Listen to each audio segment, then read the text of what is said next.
मित्र प्यारे हाल मुरीदा दा कहना।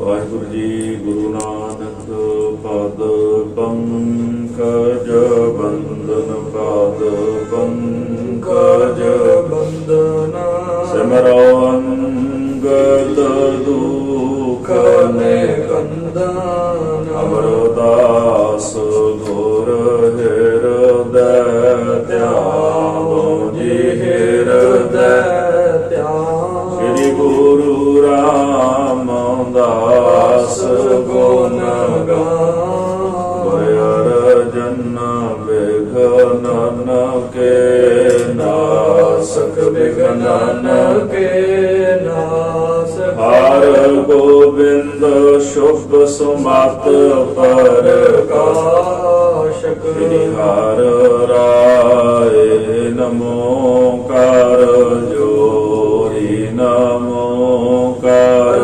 जोरी श्री हर कृष्ण मनाए बहोरी एक बहादुर परम कृपाला जी परम कृपाला श्री गुरु गोविंद सिंह बेसाला तरा पार पुन पुन सीसा जी पुन पुन सीसा बंदों बार बार जगदीसा एकंकारा सतगुरु तेह प्रसाद सच होए। वाहिगुरु जी की फतेह है विघ्न विनाशन सो। वाहिगुरु जी की फतेह है विघ्न विनाशन सोए। दोहरा इस दिल्ली पर जावनो उठ्यो तो बहुती वार दखनी औ पट पश्चिमी लर मर भय खुवार। वाहिगुरु जी का खालसा वाहिगुरु जी की फतेह। परम सत्कार योग सतगुरां दी साजी और निवाजी होई गुरु स्वरूप गुरु खालसा साध संगत जी आप जी समूह गुरसिख संगतां खालसे पंथ का पावन पवित्र माणमता इतिहास प्राचीन श्री गुरपंथ प्रकाश की लड़ीवार कथा विचार सरवण कर रहे हो। हिंदुस्तान दे राज तख्त दिल्ली विखे चार चुफेरे जदों रौला मच गया बगावत पैदा हो गई। बहादुर शाह रंगीला दे चार जेड़े वजीर सन वो राज साज छड़ के अपने वखरे वखरे इलाकों में जा बैठे ने। उस समूह प्रसंग नूं भाई रतन सिंह जी भंगू ने इस पावन पवित्र ग्रंथ अंदर बयान किया है। आओ अगले प्रकरण प्रेम के नाल सरवण करिए। मन बिरतियां एकाग्र करने वास्ते सरबत संगतां प्रेम नाल जपना करो जी। सतनाम श्री वाहिगुरु साहिब जीओ। सतनाम श्री वाहिगुरु साहिब जीओ। दोहरा इस दिल्ली पर जावनो उठ्यो तो बहुती वार इस दिल्ली नूं जितण वास्ते बहुती वार कदे अबदाली कदे मरहटे कदी दखणी कदे पश्चिम दे इलाके दे रहण वाले इन्हां ने बड़ी वारी यतन कीता सिर उठाया है। दखणी और बड़ पश्चिमी लारमर भय कुवार दखणी और पश्चिमी दिल्ली नूं जितण वास्ते आपस विच लड़ मर के खुआर हो गए। उतो जो चौथे मुगल सो दिल्ली गोजो वजीर जेड़ा मुगल बादशाह बहादुर शाह रंगीला सी ओदा जेड़ा चौथा वजीर है। सो नट मर हटन पै गयो दिल्ली होयो तगीर वो जेड़ा गाजदी खां ਆਪਣਾ ਰਾਜ ਭਾਗ ਛੱਡ ਕੇ ਦਿੱਲੀ ਨੂੰ ਤਿਆਗ ਕਰਕੇ ਮਰਹਟਿਆਂ ਦੇ ਕੋਲ ਜਾ ਪਹੁੰਚਿਆ ਹੈ। ਦਿੱਲੀ ਦਾ ਰਾਜ ਭਾਗ ਜਦੋਂ ਖਤਮ ਹੋ ਗਿਆ, ਸਮਾਪਤ ਹੋ ਗਿਆ, ਤੇ ਉਹਨੇ ਮਰਹਟਿਆਂ ਦੀ ਸ਼ਰਨ ਲੈ ਲਈ। ਚੌਪਈ ਨਾਮ ਗਾਜਦੀ ਸੋ ਕਹਾਇਆ। ਇਹ ਜਿਹੜਾ ਚੌਥਾ ਵਜ਼ੀਰ ਸੀ, ਇਹਦਾ ਨਾਮ ਗਾਜਦੀ ਹੈ। ਅਲਕਾਬ ਪਾਤਸ਼ਾਹ ਬਨਰਾ ਪਾਇਆ। ਇਹਨੇ ਬਾਦਸ਼ਾਹ ਦੇ ਕੋਲੋਂ ਇੱਕ ਅਲਕਾਬ ਜਿਹੜਾ ਉਹ ਪ੍ਰਾਪਤ ਕੀਤਾ ਸੀਗਾ, ਇੱਕ ਖਿਤਾਬ ਉਪਾਧੀ ਪ੍ਰਾਪਤ ਕੀਤੀ। ਉਹਨੂੰ ਕਹਿੰਦੇ ਬਨਰਾ। ਬਨਰਾ ਦਾ ਭਾਵ ਹੈ ਦੂਲਾ ਲਾੜਾ। ਇਹ ਖਿਤਾਬ ਬਾਦਸ਼ਾਹ ਕੋਲੋਂ ਉਹਨੂੰ ਮਿਲਿਆ ਹੈ। ਮਲਾਰ ਮਰਹੱਟੇ ਸੋ ਦੋਸਤੀ ਲਾਈ। ਇਹਨੇ ਮਲਾਰ ਨਾਮ ਦੇ ਮਰਹੱਟੇ ਦੇ ਨਾਲ ਆਪਣੀ ਦੋਸਤੀ ਪਾ ਲਈ ਹੈ। ਜਾ ਬੈਠੋ ਸੋ ਤਿਸ ਕੇ ਭਾਈ। ਉਹਦੇ ਪਾਸ ਜਾ ਕਰਕੇ ਬਹਿ ਗਿਆ। ਕਈ ਬਰਸ ਸੋ ਉਹਾਰਿਓ। ਕਈ ਸਾਲ ਇਹ ਮਰਹੱਟਿਆਂ ਦੇ ਪਾਸ ਹੀ ਰਿਹਾ ਹੈ। ਤੇ ਪਾਛੇ ਉਨ ਚਾਲ ਜਿਓ। ਉਸ ਤੋਂ ਬਾਅਦ ਇਹਨੇ ਸਿਰ ਚੁੱਕਣਾ ਚਾਹਿਆ ਕਿ ਜਾ ਕੇ ਮੈਂ ਦਿੱਲੀ ਨੂੰ ਜਿੱਤ ਲਵਾਂ। ਲੱਖ ਟਕਾ ਉਨ ਕੂਚ ਠਹਿਰਾਇਓ। ਮਰਹੱਟਿਆਂ ਦੇ ਨਾਲ ਉਹਨੇ ਕੂਚ ਕਰਨ ਦੇ ਲਈ 1 ਲੱਖ ਟਕਾ ਠਹਿਰਾ ਲਿਆ ਵੀ ਮੈਂ ਤੁਹਾਨੂੰ 1 ਲੱਖ ਟਕਾ ਦਿਆਂਗਾ। 25,000 ਜੈ ਡੇਰਾ ਲਾਇਓ। ਤੇ ਜਿੱਥੇ ਵੀ ਤੁਸੀਂ ਡੇਰਾ ਲਾਓਗੇ ਤੁਹਾਨੂੰ ਰਸਤਾਂ ਬਸਤਾਂ ਵਾਸਤੇ ਮੈਂ 25,000 ਰੁਪਇਆ ਦਿਆਂਗਾ। ਇਸੀ ਬਾਤ ਉਨ ਦਿੱਲੀ ਛੁਡਾਈ। ਇਸ ਪ੍ਰਕਾਰ ਜਿਹੜਾ ਗਾਜਦੀ ਖਾਨ ਸੀਗਾ ਉਹਨੇ ਦਿੱਲੀ ਛੁਡਾ ਲਈ ਹੈ। ਰੋਹਿਲੇ ਦਿੱਲੀ ਹੋ ਗਏ ਪਰਾਈ। ਜਿਹੜਾ ਰੋਹਿਲਾ ਸੀਗਾ ਇਸ ਪ੍ਰਕਾਰ ਉਹ ਦਿੱਲੀ ਤੋਂ ਨੱਠ ਗਿਆ ਰਾਜ ਭਾਗ ਛੱਡ ਕੇ। ਨਜੀਬ ਗੜੇ ਜਾਂ ਨਜੀਬ ਬੋੜਾ। ਜਿਹੜਾ ਨਜੀਬ ਖਾਨ ਸੀਗਾ ਉਹ ਜਾ ਕਰਕੇ ਇਧਰ ਨਜੀਬਗੜ੍ਹ ਨਾਮ ਦਾ ਉਹਨੇ ਕਿਲਾ ਬਣਾਇਆ ਸੀ ਤੇ ਉਹਦੇ ਵਿੱਚ ਜਾ ਵੜਿਆ ਹੈ। ਮਰਹੱਟੇ ਡੇਰਾ ਆਏ ਦਿੱਲੀ ਕਰਾ। ਤੇ ਜਿਹੜੇ ਮਰਹੱਟੇ ਸਨ ਉਹਨਾਂ ਨੇ ਆ ਕੇ ਦਿੱਲੀ ਵਿਖੇ ਆਪਣਾ ਡੇਰਾ ਲਾ ਲਿਆ। ਦੋਹਰਾ ਮਦਾਰ ਰਾਗੋ ਦਸੀਦੀਓ ਉਹ ਦੁਖ ਹਲਕਰ ਥੋਏ। ਮਲਾਰ ਤੇ ਰਾਗੋ ਇਹ ਦੋ ਸੰਧੀਏ ਸਨ ਜਿਹੜੇ ਤੁੱਕੇ ਹਲਕਰ ਸਨ। ਆਏ ਦਿੱਲੀ ਬਹੁਤ ਦਿਨ ਰਹੇ ਆਗੇ ਜੜੈ ਨਾ ਕੋਏ। ਇਹਨਾਂ ਨੇ ਆ ਕੇ ਦੋਹਾਂ ਨੇ ਗਾਜਦੀ ਖਾਨ ਦੇ ਕਹਿਣ ਤੇ ਦਿੱਲੀ ਤੇ ਹਮਲਾ ਕਰਕੇ ਤੇ ਦਿੱਲੀ ਤੇ ਕਬਜ਼ਾ ਕਰ ਲਿਆ। ਬਹੁਤਾ ਲੰਮਾ ਸਮਾਂ ਇਹ ਦਿੱਲੀ ਦੇ ਵਿੱਚ ਬੈਠੇ ਰਹੇ ਪਰ ਇਥੋਂ ਅੱਗੇ ਨਹੀਂ ਚੜੇ। ਉਹਨਾਂ ਦਾ ਹੀਆ ਨਹੀਂ ਪਿਆ ਕਿ ਉਹ ਪੰਜਾਬ ਵੱਲ ਵੱਧ ਸਕਣ। ਚੌਪਈ ਆਗੇ ਗਿਰਜਨ ਤੇ ਵੈ ਪੀ ਡਰੇ। ਕਿਉਂਕਿ ਅੱਗੇ ਗਿਲਜਿਆਂ ਨੇ 4 ਚੁਫੇਰੇ ਮੋਰਚੇ ਲਾਏ ਸਨ ਤੇ ਇਹ ਮਰਹੱਟੇ ਜਿਹੜੇ ਸਨ ਉਹ ਗਿਲਜਿਆਂ ਤੋਂ ਡਰ ਗਏ। ਆਗੇ ਡੇਰੇ ਸੋ ਨਹਿ ਕਰੇ। ਇਸ ਵਾਸਤੇ ਉਹਨਾਂ ਨੇ ਦਿੱਲੀ ਤੋਂ ਅੱਗੇ ਆਪਣੇ ਡੇਰੇ ਨਹੀਂ ਕੀਤੇ, ਦਿੱਲੀ ਵਿੱਚ ਹੀ ਟੇਕੇ ਬਹਿ ਗਏ। ਇਹ ਬਿਦ ਬਤੀਤ ਭਇਓ 100 ਸਾਲ। ਇਸ ਵਿਧੀ ਦੇ ਨਾਲ ਦਿੱਲੀ ਵਿਖੇ ਰਹਿੰਦੇ 1 ਸਾਲ ਦਾ ਸਮਾਂ ਬਤੀਤ ਹੋ ਗਿਆ। ਦੀਨਾ ਬੇਗ ਕੋ ਸੁਨੇ ਹਵਾਲ। ਹੁਣ ਕਵੀ ਭਾਈ ਰਤਨ ਸਿੰਘ ਜੀ ਭੰਗੂ ਕਹਿੰਦੇ ਵੀ ਜਿਹੜਾ ਦੀਨਾ ਬੇਗ ਸੀ ਹੁਣ ਉਹਦਾ ਹਵਾਲਾ ਸੁਣੋ ਵੀ ਦੀਨਾ ਬੇਗ ਦੇ ਨਾਲ ਕੀ ਕੁਝ ਹੋਇਆ। ਪਹਾੜਨ ਮੈਂ ਉਨ ਪਾਏ ਸਵਾਲ। ਇਸ ਪ੍ਰਕਾਰ ਜਦੋਂ ਜਲੰਧਰ ਦਾ ਰਾਜ ਭਾਗ ਦੀਨਾ ਬੇਗ ਕੋਲੋਂ ਖੋਇਆ ਗਿਆ ਤੇ ਉਹਨੇ ਜਾ ਕਰਕੇ ਪਹਾੜਾਂ ਵਿੱਚ ਆਪਣਾ ਡੇਰਾ ਲਾ ਲਿਆ। ਉੱਥੇ ਜਾ ਕੇ ਉਹ ਰਹਿਣ ਲੱਗ ਪਿਆ। ਉਹਦਾ ਰਾਜ ਭਾਗ ਦਾ ਪਤਨ ਹੋ ਗਿਆ ਹੈ। ਰਹਿਓ ਨ ਤੋ ਉਸ ਪੱਲੇ ਮਾਲ। ਉੱਥੇ ਰਹਿੰਦਿਆਂ ਹੋਇਆ ਉਹਦੇ ਪੱਲੇ ਕੋਈ ਮਾਲ ਵੀ ਨਹੀਂ ਰਿਹਾ। ਧਨ ਪੈਸਾ ਦੌਲਤ ਸਭ ਕੁਝ ਮੁੱਕ ਗਿਆ ਹੈ। ਮੁਲਕ ਯਾਦ ਕਰ ਹਉਕੇ ਭਰੇ। ਆਪਣਾ ਮੁਲਕ ਜਲੰਧਰ ਦਾ ਜਿਹੜਾ ਰਾਜ ਭਾਗ ਆਪਣੀ ਸੂਬੇਦਾਰੀ ਯਾਦ ਕਰ ਕਰਕੇ ਹੌਕੇ ਭਰਦਾ ਹੈ। ਬਿਨਾ ਜੋਰ ਕਿਛ ਨਾਹੀ ਸਰੇ। ਹੁਣ ਬਿਨਾ ਜੋਰ ਤੋਂ ਬਿਨਾ ਤਾਕਤ ਤੋਂ ਉਹਦਾ ਕੁਝ ਸਰਦਾ ਵੀ ਨਹੀਂ ਕਿਉਂਕਿ ਉਹਦੇ ਪਾਸ ਕੋਈ ਤਾਕਤ ਕੋਈ ਜ਼ੋਰ ਪੱਲੇ ਨਹੀਂ ਹੈ। ਮਾੜੇ ਸਾਜਮ ਕੇ ਪਾ ਭਰੇ। ਇਸੇ ਪ੍ਰਕਾਰ ਜਿਵੇਂ ਮਾੜਾ ਸ਼ਾਹੂਕਾਰ ਹੁੰਦਾ ਨਾ ਮਾਲ ਦੀ ਭਰਤੀ ਕਰਦਾ ਹੈ ਖੇਪਾਂ ਭਰਦਾ ਹੈ ਜਿਸ ਪ੍ਰਕਾਰ ਇਸੇ ਪ੍ਰਕਾਰ ਹੀ ਇਹਦੇ ਪਾਸ ਕੋਈ ਟਕਾ ਨਹੀਂ ਤੇ ਟਕਾ ਮਾਲ ਧਨ ਆਦਿਕ ਨਾ ਹੋਣੇ ਕਰਕੇ ਫਿਰ ਬੜਾ ਔਖਾ ਜਿਹਾ ਸਮਾਂ ਪਾਸ ਕਰਦਾ। ਫੌਜਾਂ ਦਾ ਡੰਗ ਟਪਾਉਂਦਾ ਹੈ। ਬਿਨਾ ਦਾਮ ਕੁਛ ਉਸ ਨਹਿ ਸਰੇ। ਹੁਣ ਬਿਨਾ ਦਿੱਤਿਆਂ ਉਹਦਾ ਕੁਝ ਸਰਦਾ ਵੀ ਨਹੀਂ। ਫੌਜ ਨੂੰ ਤਾਂ ਪੈਸਾ ਰੋਟੀ ਪਾਣੀ ਸਭ ਕੁਝ ਚਾਹੀਦਾ ਹੈ ਤੇ ਫੌਜ ਤੋਂ ਬਿਨਾ ਕੁਝ ਜਿੱਤਿਆ ਨਹੀਂ ਜਾ ਸਕਦਾ। ਹੁਣ ਇਹਦੇ ਪੱਲੇ ਧਨ ਦੌਲਤ ਨਾ ਹੋਣੇ ਕਰਕੇ ਦਾ ਹੁਣ ਸਰਦਾ ਆਦਿਕ ਨਹੀਂ ਹੈ। ਸੋਵੇ ਗਿਣਤੀ ਦਿਲ ਮੈਂ ਕਰਾਹੀ। ਅਦੀਨਾ ਵੇਗ ਸਦਾ ਹੀ ਆਪਣੇ ਦਿਲ ਦੇ ਵਿੱਚ ਗਿਣਤੀ ਗਿਣਦਾ ਸੋਚਾਂ ਵਿਚਾਰਾਂ ਕਰਦਾ ਹੈ। ਪਾਉ ਉਸੇ ਕੁਛ ਦਿਸੈ ਉਹਨੂੰ ਨਾਹੀ। ਕੋਈ ਉਪਾਅ ਨਹੀਂ ਦਿਸਦਾ ਹੁਣ ਮੈਂ ਕੀ ਕਰਾਂ ਕਿਵੇਂ ਮੈਂ ਜਲੰਧਰ ਦੀ ਸੂਬੇਦਾਰੀ ਪ੍ਰਾਪਤ ਕਰਾਂ। ਦੋਹਰਾ ਬਹੁਤ ਮਨਸੂਬੇ ਚੱਕ ਰਹੋ ਬਨੇ ਨਾ ਕਿਛੂ ਉਪਾਏ। ਉਹਨੇ ਬੜੇ ਮਨਸੂਬੇ ਚੁੱਕੇ, ਬੜੀ ਵਾਰੀ ਵਿਉਂਤਾਂ ਬਣਾਈਆਂ, ਬੜੇ ਯਤਨ ਕੀਤੇ, ਪਰ ਉਹਦਾ ਕੁਝ ਪਾਪ ਨਹੀਂ ਚੱਲਦਾ, ਉਹਦਾ ਕਾਰਜ ਨਹੀਂ ਸਰਦਾ। ਉਸੈ ਸਿੱਖ ਇੱਕ ਟਿਕ ਹੁਤੋ ਦਿਨ ਬਿਦ ਦਈ ਬਤਾਏ। ਇਹਦੀ ਫੌਜ ਵਿੱਚ ਇੱਕ ਗੁਰੂ ਦਾ ਸਿੱਖ ਸੀਗਾ, ਫਿਰ ਉਹਨੇ ਇਹਨੂੰ ਇੱਕ ਵਿਧੀ ਦੱਸ ਦਿੱਤੀ ਹੈ। ਜੋ ਪਈ ਬੜਭਾਗ ਸਿੰਘ ਸੋ ਜੋ ਬਨ ਆਵੇ। ਉਹ ਸਿੱਖ ਕਹਿਣ ਲੱਗਾ ਦੀਨਾ ਬੇਗ ਨੂੰ ਵੀ ਜੇਕਰ ਬੜਭਾਗ ਸਿੰਘ ਦੇ ਨਾਲ ਤੇਰੀ ਬਣ ਆਉਂਦੀ ਹੈ ਸਿੰਘ ਲਾਖ ਸੋ ਤੁਰਤ ਮੰਗਾਵੇ। ਤੇ ਬੜਭਾਗ ਸਿੰਘ ਕਰੀਬਨ 1 ਲੱਖ ਜਿਹੜੇ ਸਿੰਘ ਨੇ ਉਹ ਤੁਰੰਤ ਹੀ ਮੰਗਾ ਲਵੇਗਾ। ਜਬੈ ਨਵਾਬ ਸੋ ਐਸੀ ਸੁਨੀ। ਜਦੋਂ ਸੂਬੇਦਾਰ ਜਲੰਧਰ ਦੇ ਨਵਾਬ ਨੇ ਇਹ ਜਿਹੇ ਬਚਨ ਸਰਵਣ ਕੀਤੇ ਹਨ, ਉਸ ਕੋ ਲੋੜ ਪਈ ਚੌਗੁਨੀ। ਹੁਣ ਉਹਦੀ ਲੋੜ ਜਿਹੜੀ ਚੌਗਣੀ ਹੋ ਗਈ, ਕਿਉਂਕਿ ਜ਼ਰੂਰਤਮੰਦ ਸੀ। ਫਿਰ ਸਿੰਘਨ ਪਰ ਬਾਤ ਹੂੰ ਆਈ। ਰਤਨ ਸਿੰਘ ਜੀ ਭੰਗੂ ਕਹਿੰਦੇ ਹੁਣ ਸਿੰਘਾਂ ਤੇ ਗੱਲ ਆ ਗਈ ਹੈ। ਸੁਨੋ ਸਿੰਘ ਤੁਮ ਗੁਰਮੁਖ ਭਾਈ। ਇਹ ਗੁਰਮੁਖ ਭਾਈ ਜਨੋ ਗੁਰੂ ਕੇ ਪਿਆਰ ਵਾਲੇ ਸਿੰਘੋ ਪ੍ਰੇਮ ਨਾਲ ਸੁਣਨਾ ਕਰੋ। ਬੜਭਾਗ ਸਿੰਘ ਪਰਬਤ ਮੈਂ ਰਹਿਓ। ਜਿਹੜਾ ਬੜਭਾਗ ਸਿੰਘ ਸੀ ਉਹ ਵੀ ਪਰਬਤ ਦੇ ਇਲਾਕਿਆਂ ਦੇ ਵਿੱਚ ਰਹਿੰਦਾ ਹੈ। ਕਰਤਾਰਪੁਰੇ ਜਬ ਕਤਲੋ ਪਇਓ। ਜਦੋਂ ਸ੍ਰੀ ਕਰਤਾਰਪੁਰ ਸਾਹਿਬ ਤੇ ਹਮਲਾ ਕਰਕੇ ਉਥੋਂ ਕਰਤਾਰਪੁਰੇ ਨੂੰ ਕਤਲ ਕਰ ਦਿੱਤਾ ਗਿਆ, ਉਸ ਸਮੇਂ ਦਾ ਇਹ ਸਾਰਾ ਕੁਝ ਛੱਡ ਕਰਕੇ ਪਹਾੜਾਂ ਵਿੱਚ ਰਹਿਣ ਲੱਗ ਪਿਆ।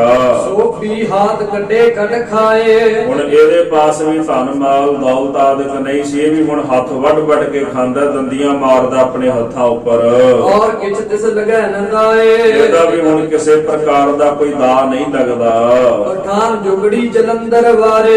ਇਸੇ ਪ੍ਰਕਾਰ ਕਹਿੰਦੇ ਜਿਹੜੇ ਗੜੀ ਵਾਲੇ ਜਲੰਧਰ ਦੇ ਪਠਾਨ ਹਨ, ਜਬ ਲਗ ਸਕੋ ਨਾ ਉਸ ਕੋ ਮਾਰੇ। ਇਹ ਕਹਿੰਦਾ ਜਿੰਨੀ ਦੇਰ ਤੱਕ ਉਹਨਾਂ ਪਠਾਨਾਂ ਨੂੰ ਮੈਂ ਮਾਰ ਨਹੀਂ ਸਕਦਾ। ਹਮ ਗੁਰੂ ਕੋ ਦੀਨੋ ਫੂਕਾ। ਜਿਹਨਾਂ ਪਠਾਨਾਂ ਨੇ ਸ੍ਰੀ ਕਰਤਾਰਪੁਰ ਸਾਹਿਬ ਗੁਰੂ ਦਾ ਥੰਮ ਫੂਕ ਦਿੱਤਾ। ਮਹਾਰਾਜ ਗੁਰੂ ਅਰਜਨ ਦੇਵ ਸਾਹਿਬ ਸੱਚੇ ਪਾਤਸ਼ਾਹ ਜੀ ਦਾ ਇਹ ਪਾਵਨ ਪਵਿੱਤਰ ਇਤਿਹਾਸਕ ਸਥਾਨ ਸੀਗਾ। ਸਤਿਗੁਰੂ ਸੱਚੇ ਪਾਤਸ਼ਾਹ ਜੀ ਨੇ ਟਾਹਲੀ ਦਾ ਥੰਮ ਲਾ ਕੇ ਸਥਾਨ ਬਣਾਇਆ ਸੀ। ਤੇ ਇਹ ਜਿਹੜੇ ਜਲੰਧਰ ਵਾਲੇ ਸੂਬੇਦਾਰ ਸਨ, ਤੇ ਇਹਨਾਂ ਨੇ ਆ ਕੇ ਕਰਤਾਰਪੁਰ ਸਾਹਿਬ ਕਤਲ ਕੀਤਾ ਤੇ ਥੰਮ ਸਾਹਿਬ ਜਿਹੜਾ ਸੀ ਉਹ ਛਾੜ ਦਿੱਤਾ ਸੀਗਾ। ਬੜਭਾਗ ਸਿੰਘ ਦਿਲਿਓ ਉਠ ਕੂਕਾ। ਯਾਦ ਕਰ ਕਰਕੇ ਕਰਤਾਰਪੁਰ ਸਾਹਿਬ ਨੂੰ ਤੇ ਬੜਭਾਗ ਸਿੰਘ ਦੇ ਦਿਲ ਦੇ ਵਿੱਚੋਂ ਹੂਕ ਉੱਠਦੀ ਹੈ। ਸਿਰ ਤੇ ਪੱਗ ਸੋਦੀ ਨੀ ਡਾਰ। ਇਹਨੇ ਆਪਣੇ ਸਿਰ ਦੀ ਜਿਹੜੀ ਪੱਗ ਸੀ ਨਾ ਉਹ ਲਾ ਕੇ ਉਤਾਰ ਕੇ ਸੁੱਟ ਦਿੱਤੀ। ਬੰਨੋ ਜਲੰਧਰ ਕਿਉ ਮੈਂ ਮਾਰਾ। ਕਹਿੰਦਾ ਜਲੰਧਰ ਨੂੰ ਮਾਰ ਕੇ ਨਾ ਇਹ ਜਿਹੜੀ ਪੱਗ ਫਿਰ ਮੈਂ ਆਪਣੇ ਸਿਰ ਤੇ ਬੰਨਾਂਗਾ। ਦੋਹਰਾ ਦੋਨੋਂ ਦੁਖੀਏ ਅਤ ਦਿਲੇ ਮਿਲ ਦੋਵੇਂ ਜਾਹੇ ਕਾਮ। ਦੋਨੇ ਜਿਹੜੇ ਦਿਲ ਤੋਂ ਬੜੇ ਦੁਖੀ ਸਨ, ਇੱਕ ਪਾਸੇ ਅਦੀਨਾ ਬੇਗ, ਇੱਕ ਪਾਸੇ ਵਡਭਾਗ ਸਿੰਘ। ਵਡਭਾਗ ਸਿੰਘ ਕਰਤਾਰਪੁਰ ਸਾਹਿਬ ਵਿਖੇ ਹੋਏ ਕਤਲੇਆਮ ਦਾ ਬਦਲਾ ਲੈਣਾ ਚਾਹੁੰਦਾ ਸੀ ਤੇ ਅਦੀਨਾ ਬੇਗ ਜਲੰਧਰ ਦੀ ਸੂਬੇਦਾਰੀ ਚਾਹੁੰਦਾ ਸੀਗਾ, ਤੇ ਦੋਨੇ ਹੀ ਜਾਣੇ ਆਪਣਾ ਆਪਣਾ ਕੰਮ ਕਰਨਾ ਚਾਹੁੰਦੇ ਹਨ। ਜਿਸੈ ਸਮਾਨ ਤਿਮ ਆ ਪੂਜਾ ਸੁਗਰੀਵ ਮਿਲੇ ਜਿਮ ਰਾਮ। ਹੁਣ ਇਹਨਾਂ ਦੋਹਾਂ ਦਾ ਉਹ ਸਮਾਂ ਆਣ ਪੁੱਜਾ ਹੈ। ਜਿਵੇਂ ਕਹਿੰਦੇ ਸੁਗਰੀਵ ਸ੍ਰੀ ਰਾਮਚੰਦਰ ਨੂੰ ਮਿਲਿਆ ਤੇ ਉਹ ਲੰਕਾ ਜਾ ਪਹੁੰਚੇ ਤੇ ਰਾਵਣ ਦਾ ਘਾਤ ਕਰ ਦਿੱਤਾ, ਇਸੇ ਪ੍ਰਕਾਰ ਹੁਣ ਦੋਨੇ ਜਾਣੇ ਆਪਸ ਵਿੱਚ ਆ ਮਿਲੇ ਹਨ। ਜੋ ਪਈ ਰਾਜਪੁਰੇ ਰਹਿ ਦੀਨਾ ਬੇਗ। ਪਹਾੜੀ ਇਲਾਕੇ ਵਿੱਚ ਰਾਜਪੁਰੇ ਨਾਮ ਦਾ ਇਲਾਕਾ ਪੈਂਦਾ, ਦੀਨਾ ਬੇਗ ਉੱਥੇ ਰਹਿੰਦਾ ਹੈ। ਮੁਰਕੀ ਚੱਲੇ ਗੁਲਾਹਲ ਦੇਗ। ਸਾਧ ਸੰਗਤ ਜੀ ਇਸੇ ਹੀ ਰੋਲੇ ਰੱਪੇ ਵਿੱਚ ਗੁਰੂ ਸਾਹਿਬ ਦੇ ਨਾਮ ਦੇਗ ਲੰਗਰ ਆਦਿਕ ਵੀ ਚਲਾਉਂਦਾ ਹੈ। ਦੋ ਦੁਖੀਏ ਦੁੱਖ ਕੇ ਭਰੇ। ਦੋਨੇ ਜਾਣੇ ਕਹਿੰਦੇ ਦੁਖੀ ਦੁੱਖ ਦੇ ਨਾਲ ਭਰੇ ਹੋਏ ਹਨ। ਦੇਖੈ ਸੁਖ ਕੋ ਹੋਏ ਹੋਏ ਖਰੇ। ਕਹਿੰਦੇ ਸੁੱਖਾਂ ਨੂੰ ਖੜੇ ਹੋ ਕੇ ਵੇਖ ਰਹੇ ਵੀ ਕਿਸੇ ਪਾਸੋਂ ਸੁੱਖ ਸਾਨੂੰ ਪ੍ਰਾਪਤ ਹੋ ਜਾਵੇ। ਸੂਬੇਦਾਰੀ ਦੁਖ ਦੀਨਾ ਬੇਗ। ਜਿਹੜਾ ਅਦੀਨਾ ਬੇਗ ਸੀ ਉਹਨੂੰ ਸੂਬੇਦਾਰੀ ਦਾ ਦੁੱਖ ਸੀ ਵੀ ਮੇਰੀ ਸੂਬੇਦਾਰੀ ਖੋਈ ਗਈ ਹੈ। ਵਡਭਾਗ ਸਿੰਘ ਦੁਖ ਥੰਬ ਸੜੇਗਾ। ਤੇ ਜਿਹੜਾ ਵਡਭਾਗ ਸਿੰਘ ਸੀ ਉਹਨੂੰ ਦੁੱਖ ਸੀ ਵੀ ਕਰਤਾਰਪੁਰ ਸਾਹਿਬ ਦਾ ਪਾਵਨ ਥੰਮ ਜਿਹੜਾ ਮੁਗਲਾਂ ਤੁਰਕਾਂ ਨੇ ਸਾੜ ਦਿੱਤਾ। ਦੀਨਾ ਬੇਗ ਕੋ ਗਇਓ ਵਕੀਲਾ। ਅਦੀਨਾ ਬੇਗ ਨੇ ਜਦੋਂ ਸਿੱਖ ਦੇ ਕੋਲੋਂ ਸਾਰੀ ਵਾਰਤਾ ਸੁਣੀ ਵਡਭਾਗ ਸਿੰਘ ਬਾਰੇ, ਤੇ ਉਹਨੇ ਉਸੇ ਵਕਤ ਆਪਣਾ ਵਕੀਲ ਜਿਹੜਾ ਸੀ ਵਡਭਾਗ ਸਿੰਘ ਦੇ ਕੋਲ ਭੇਜਿਆ ਹੈ। ਗੁਰੂ ਮਿਲਨ ਕਛ ਕਰੀ ਨਾ ਢੀਲਾ। ਵਡਭਾਗ ਸਿੰਘ ਨੂੰ ਮਿਲਣ ਵਿੱਚ ਉਹਨੇ ਕਿਸੇ ਪ੍ਰਕਾਰ ਦੀ ਢਿੱਲ ਦੇਰੀ ਨਹੀਂ ਕੀਤੀ। ਦੋਨੋਂ ਮਿਲਨੇ ਬਾਤ ਠਹਿਰਾਈ। ਦੋਨਾਂ ਜਾਣਿਆਂ ਨੇ ਮਿਲਣ ਦੀ ਗੱਲ ਨੂੰ ਠਹਿਰਾ ਲਿਆ ਹੈ। ਅਦ ਵਿਚਾਲੇ ਜਗ ਖਾਈ, ਉਹਨਾਂ ਨੇ ਅੱਧ ਵਿਚਾਲੇ ਇੱਕ ਜਗ੍ਹਾ ਦੀ ਮਿੱਥ ਲਈ ਵੀ ਇੱਥੇ ਅਸੀਂ ਦੋਨੇ ਜਾਣੇ ਆਪਸ ਵਿੱਚ ਮਿਲਾਂਗੇ, ਵੀ ਉਧਰੋਂ ਵਡਭਾਗ ਸਿੰਘ ਆ ਜਾਏਗਾ ਤੇ ਉਧਰੋਂ ਅਦੀਨਾ ਬੇਗ ਆ ਜਾਏਗਾ। ਵਡਭਾਗ ਸਿੰਘ ਆਪੇ ਲੈ ਖੜਾਇਆ, ਵਡਭਾਗ ਸਿੰਘ ਜਿਹੜਾ ਸੀ ਉਹ ਪਹਿਲਾਂ ਹੀ ਆ ਕੇ ਉੱਥੇ ਰਾਹ ਵਿੱਚ ਖਲੋ ਗਿਆ ਹੈ। ਤੁਰਤ ਨਵਾਬ ਤਹਾਂ ਚਲੇ ਆਇਆ, ਤੇ ਤੁਰੰਤ ਹੀ ਉੱਥੇ ਨਵਾਬ ਅਦੀਨਾ ਬੇਗ ਵੀ ਆਣ ਪਹੁੰਚਿਆ ਹੈ। ਦੋਨੋਂ ਉੱਤਰ ਇੱਕ ਜਾ ਆਏ, ਦੋਨੇ ਜਾਣੇ ਉੱਤਰ ਕੇ ਇੱਕੋ ਜਗ੍ਹਾ ਤੇ ਆ ਗਏ। ਹੱਥਨ ਮੈਂ ਹੱਥ ਗੁਰੂ ਦਬਾਏ, ਇਸੇ ਪ੍ਰਕਾਰ ਅਦੀਨਾ ਬੇਗ ਦੇ ਹੱਥ ਆਪਣੇ ਹੱਥ ਵਿੱਚ ਲੈ ਕਰਕੇ ਵਡਭਾਗ ਸਿੰਘ ਨੇ ਦਬਾਏ ਹਨ। ਨਵਾਬ ਕਹਿਓ ਤੁਮ ਪੀਰ ਹਮਾਰੇ, ਨਵਾਬ ਕਹਿਣ ਲੱਗਾ ਵੀ ਤੁਸੀਂ ਸਾਡੇ ਪੀਰ ਹੋ। ਗੁਰ ਕਹੀ ਈਮਾਨ ਸਲਾਮਤ ਦੇ ਦਾਰੇ, ਵਡਭਾਗ ਸਿੰਘ ਕਹਿੰਦਾ ਤੇਰੇ ਦਿਦਾਰ ਤੇ ਤੇਰਾ ਈਮਾਨ ਜਿਹੜਾ ਉਹ ਸਲਾਮਤ ਰਹੇ। ਮਸਨਦ ਇੱਕ ਪੈ ਦੋਨੋਂ ਬਹੇ, ਇੱਕੋ ਹੀ ਆਸਣ ਦੇ ਉੱਪਰ ਦੋਨੇ ਜਾਣੇ ਬੈਠ ਗਏ ਹਨ। ਆਪ ਆਪਣੇ ਸਭ ਦੁੱਖ ਕਹੇ, ਤੇ ਦੋਹਾਂ ਜਾਣਿਆਂ ਨੇ ਆਪਣੇ ਆਪਣੇ ਦੁੱਖ ਸੁਣਾਏ। ਵਡਭਾਗ ਸਿੰਘ ਆਪਣੇ ਦੁੱਖ ਸੁਣਾਉਂਦਾ ਤੇ ਅਦੀਨਾ ਬੇਗ ਆਪਣੀ ਸੂਬੇਦਾਰੀ ਦਾ ਦੁੱਖ ਸੁਣਾਉਂਦਾ ਹੈ। ਨਵਾਬ ਕਹੀ ਹਮ ਮੁਲਕ ਦੇਵਾਵੋ, ਨਵਾਬ ਵਡਭਾਗ ਸਿੰਘ ਨੂੰ ਕਹਿਣ ਲੱਗਾ ਵੀ ਕਿਰਪਾ ਕਰਕੇ ਮੈਨੂੰ ਮੇਰਾ ਮੁਲਕ ਵਾਪਸ ਦਵਾ ਦਿਓ। ਤੁਮ ਹੋ ਪੀਰ ਹਮ ਮੁਰੀਦ ਬਣਾਵੋ, ਤੁਸੀਂ ਸਾਡੇ ਪੀਰ ਹੋ ਤੇ ਸਾਨੂੰ ਤੁਸੀਂ ਆਪਣਾ ਮੁਰੀਦ ਬਣਾ ਲਓ, ਸੇਵਕ ਬਣਾ ਲਓ।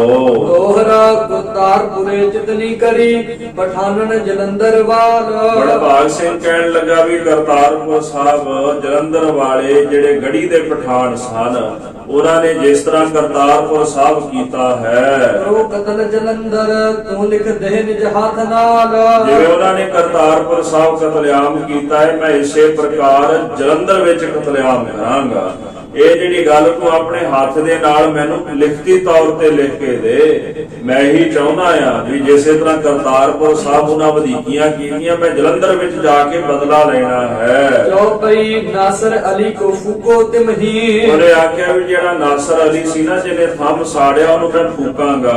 ਉਹਨੇ ਫੂਕਿਓ ਥੰਮ ਕੋ ਜਿਮਹੀ, ਜਿਵੇਂ ਉਹਨਾਂ ਨੇ ਧੰਨ ਗੁਰੂ ਅਰਜਨ ਦੇਵ ਸਾਹਿਬ ਜੀ ਦੇ ਪਾਵਨ ਸਥਾਨ ਦੇ ਉੱਪਰ ਜਿਹੜਾ ਥੰਮ ਫੂਕਿਆ ਨਾ, ਇਸੇ ਪ੍ਰਕਾਰ ਮੈਂ ਨਾਸਰ ਅਲੀ ਨੂੰ ਫੂਕਣਾ ਹੈ। ਜੋ ਤਹ ਗਊ ਪਠਾਨਨ ਕਾਈ, ਇਸ ਪ੍ਰਕਾਰ ਉੱਥੇ ਪਠਾਨਾਂ ਨੇ ਗਊਆਂ ਮਾਰੀਆਂ ਹਨ ਕਰਤਾਰਪੁਰ ਸਾਹਿਬ। ਮੈਂ ਉਹਾਂ ਦਊ ਸੂਰ ਜਲਾਈ, ਇਸੇ ਪ੍ਰਕਾਰ ਮੈਂ ਜਾ ਕੇ ਉਹਨਾਂ ਦੀਆਂ ਕਬਰਾਂ ਵਿੱਚ ਸੂਰ ਸਾੜ ਕੇ ਆਵਾਂਗਾ। ਨਾਸਰ ਅਲੀ ਤਾਂ ਮਰ ਚੁੱਕਾ ਸੀਗਾ, ਪਰ ਫਿਰ ਵੀ ਵਡਭਾਗ ਸਿੰਘ ਚਾਹੁੰਦਾ ਸੀ ਵੀ ਉਸਨੇ ਫੂਕਣਾ ਹੈ, ਭਾਵੇਂ ਮੈਨੂੰ ਕਬਰ ਚੋਂ ਕੱਢ ਕੇ ਕਿਉਂ ਨਾ ਫੂਕਣਾ ਪਵੇ।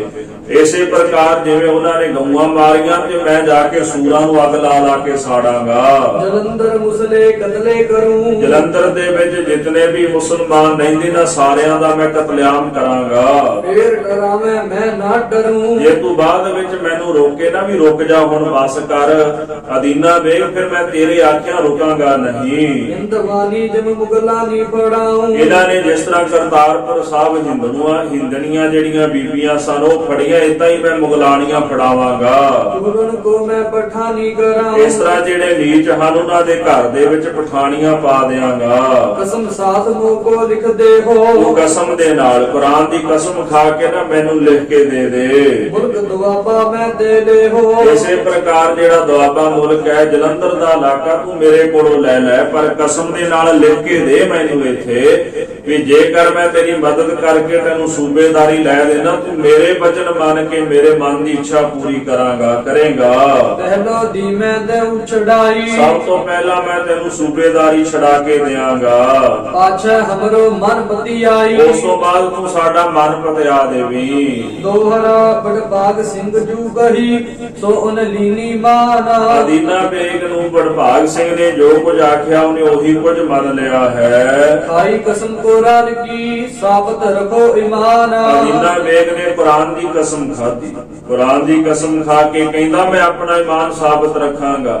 ਤੁਹਾਡੇ ਨਾਲ ਵਾਅਦਾ ਰਹਿਆ, ਮੈਨੂੰ ਜਦੋਂ ਸੂਬੇਦਾਰੀ ਪ੍ਰਾਪਤ ਹੋ ਜਾਏਗੀ ਤੇ ਮੈਂ ਜਲੰਧਰ ਦਾ ਇਲਾਕਾ ਸਾਰਾ ਤੁਹਾਡੇ ਹੱਥੋਂ ਕਤਲੇਆਮ ਕਰਾ ਦਿਆਂਗਾ। ਚੌਪਈ ਵਡਭਾਗ ਸਿੰਘ ਲਿਖ ਖਾਲਸੇ ਕਹੀ, ਅਦੀਨਾ ਬੇਗ ਦੇ ਨਾਲ ਸੰਧੀ ਕਰਨ ਤੋਂ ਬਾਅਦ ਵਡਭਾਗ ਸਿੰਘ ਨੇ ਚਿੱਠੀ ਖਾਲਸੇ ਪੰਥ ਨੂੰ ਲਿਖੀ ਹੈ। ਹਮ ਗੁਰ ਹੋ ਤੁਮ ਸਿੰਘ ਹੋ ਸਹੀ, ਉਹਨਾਂ ਨੇ ਆਖਿਆ ਵੀ ਅਸੀਂ ਤੇ ਤੁਸੀਂ, ਅਸੀਂ ਗੁਰੂ ਕੇ ਸਿੰਘ ਹਾਂ। ਮਹਾਰਾਜ ਕਲਗੀਧਰ ਦਸ਼ਮੇਸ਼ ਪਿਤਾ ਜੀ ਦਾ ਸਾਰਾ ਖਾਲਸਾ ਹੈ। ਆਵੋ ਪਰ ਸਵਾਰਤ ਗੁਰ ਕਾਜ, ਇਹ ਜਿਹੜਾ ਕਾਰਜ ਗੁਰੂ ਸਾਹਿਬ ਜੀ ਦਾ ਕਾਰਜ ਹੈ, ਇਹ ਪਰ ਸਵਾਰਥ ਹੈ। ਆਵੋ ਸਭ ਖਾਲਸੋ ਕਰ ਸਾਜ ਤੇ ਸਾਰਾ ਖਾਲਸਾ ਤਿਆਰ ਬਰ ਤਿਆਰ ਹੋ ਕੇ ਸ਼ਸਤਰ ਧਾਰੀ ਹੋ ਕੇ ਸਨੱਧਬੱਧ ਹੋ ਕਰਕੇ ਜਲੰਧਰ ਦੇ ਇਲਾਕੇ ਨੂੰ ਪਹੁੰਚ ਜਾਓ। ਨਵਾਬ ਡੇਰਾ ਤਬ ਕੀਓ ਤਿਆਰ ਇਧਰ ਅਦੀਨਾ ਬੇਗ ਨਵਾਬ ਨੇ ਆਪਣਾ ਡੇਰਾ ਤਿਆਰ ਕਰ ਲਿਆ ਹੈ। ਬੁਲਾਏ ਪਹਾੜੀਏ ਲੜਨੇ ਵਾਰ ਜਿੰਨੇ ਵੀ ਲੜਨ ਵਾਲੇ ਸਿਪਾਹੀ ਪਹਾੜੀਏ ਸਾਨੂੰ ਬੁਲਾ ਲਏ। ਸਿੰਘਨ ਕੋ ਜੋ ਲਿਖ ਪਠਾਇਓ ਸਾਧ ਸੰਗਤ ਜੀ ਇੱਧਰ ਕਹਿੰਦੇ ਸਿੰਘਾਂ ਨੂੰ ਵਡਭਾਗ ਸਿੰਘ ਨੇ ਲਿਖ ਕੇ ਭੇਜ ਦਿੱਤਾ ਹੈ।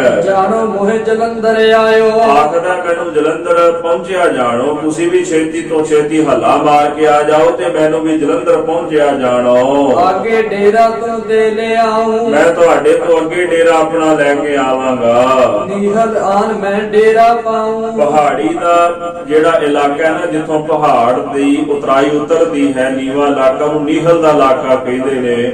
ਜਿੱਥੇ ਪਹਾੜ ਦੀ ਉਤਰਾਈ ਹੋਵੇਗੀ ਉੱਥੇ ਆ ਕੇ ਮੈਂ ਆਪਣਾ ਡੇਰਾ ਲਾ ਲਵਾਂਗਾ। ਆਗੇ ਗਿਰਜਨ ਸੁਣੀ ਅਵਾਈ ਇੱਧਰ ਜਿਹੜੇ ਗਿਰਜੇ ਸਨ ਉਹਨਾਂ ਨੇ ਵੀ ਸੁਣ ਲਿਆ ਵੀ ਇਧਰੋਂ ਅਦੀਨਾ ਬੇਗ ਚੜ ਕੇ ਆ ਰਿਹਾ ਹੈ। ਉਤਰੇ ਮੋਹਰੇ ਸੋਈ ਆਈ ਤੇ ਜਿਹੜੇ ਇਹ ਗਿਰਜੇ ਸਨ ਇਹ ਅਦੀਨਾ ਬੇਗ ਦੇ ਮੂਹਰੇ ਆ ਕੇ ਉਤਰ ਗਏ ਹਨ। ਆਚੜ ਜਾਏ ਅਨ ਡੇਰਾ ਕਰਾ ਤੇ ਸਾਧ ਸੰਗਤ ਜੀ ਜਦੋਂ ਇਹਨੇ ਸੁਣਿਆ ਨਾ ਅਦੀਨਾ ਬੇਗ ਨੇ ਵੀ ਗਿਰਜਿਆਂ ਨੇ ਮੂਹਰੇ ਡੇਰਾ ਕਰ ਲਿਆ, ਇਸ ਪ੍ਰਕਾਰ ਉਹਨੇ ਫਿਰ ਜਾ ਕਰਕੇ ਪਿੱਛੇ ਹੀ ਆਪਣਾ ਡੇਰਾ ਲਾ ਲਿਆ। ਅਦੀਨਾ ਬੇਗ ਅੱਗੇ ਨਹੀਂ ਵਧਿਆ। ਨਵਾਬ ਉਹਾਂ ਉਨ ਤੇ ਬਹੁ ਡਰਾ ਇਹ ਜਿਹੜੇ ਕਾਬਲੀ ਗਿਰਜੇ ਸਨ ਅਦੀਨਾ ਬੇਗ ਨਵਾਬ ਉਹਨਾਂ ਤੋਂ ਡਰ ਗਿਆ, ਖੌਫ ਖਾ ਗਿਆ ਵੀ ਕਿਤੇ ਨਾ ਹੋਵੇ ਵੀ ਗਿਰਜੇ ਮੈਨੂੰ ਮਾਰ ਨਾ ਦੇਣ।